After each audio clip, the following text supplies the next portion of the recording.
This is OECS TV, linking our islands. OECS TV.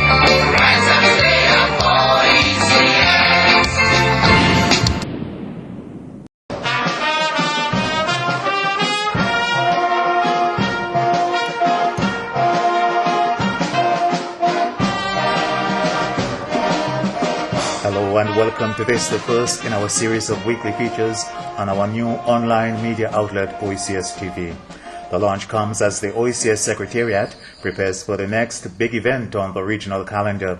The second annual OECS Development Conference comes off April 3rd to 4th in St. Vincent and the Grenadines, and it puts a spotlight on promoting and sustaining the OECS service industry, with specific focus on the creative industries, music and film.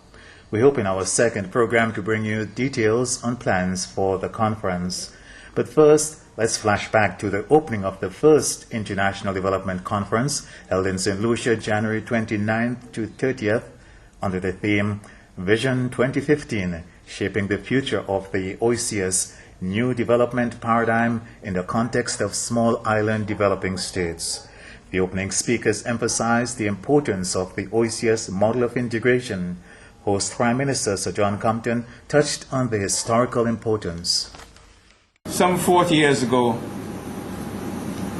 a group of us, then chief ministers, came from a conference in Barbuda in which the little eight, as it was then, had its last gasp. We thought that was the end. And we heard it together. And in that half hour, we realized that we had one inescapable destiny. That is to work together if we are to survive in the harsh and unforgiving world. OECS Director General Dr. Len Ishmael emphasized that the need to work together has grown in importance.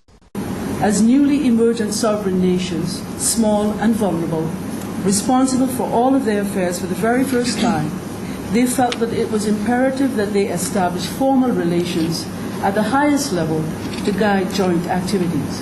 And so the OECS was born, with the Treaty of Bastille binding one to the other. The OECS chairman at the time, Prime Minister Mr. Baldwin Spencer of Antigua, Barbuda, had no doubt the OECS model is the answer as these small islands face up to the changing global environment. A consensus is emerging among the political directorate of the sub-region and the administrative and technical secretariat that serves it that regional and international imperatives demand of us a more efficient, productive and resilient economic and social system, a more competitive economic space, and a more collectively sovereign grouping of nations. Governor of the Eastern Caribbean Central Bank, Sir Dwight Venner, saw the OECS playing a lead role in the wider regional integration effort.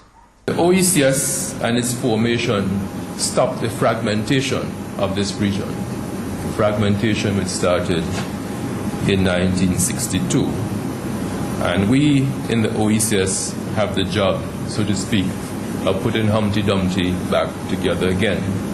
After we drew the line below the fragmentation of the region, we've been hell-bent in any way, shape or form in restoring this image of regional unity. And so it's on to the second development conference. Its aim is to provide an ongoing forum for persons engaged in the music and film industries, both within the OECS and outside, to network and discuss the challenges faced by the industries in the OECS and to strategize on development of a plan of action leading to the structured and comprehensive development of the music and film industries in this region through the development of regional and international partnerships. We'll tell you more in our next program.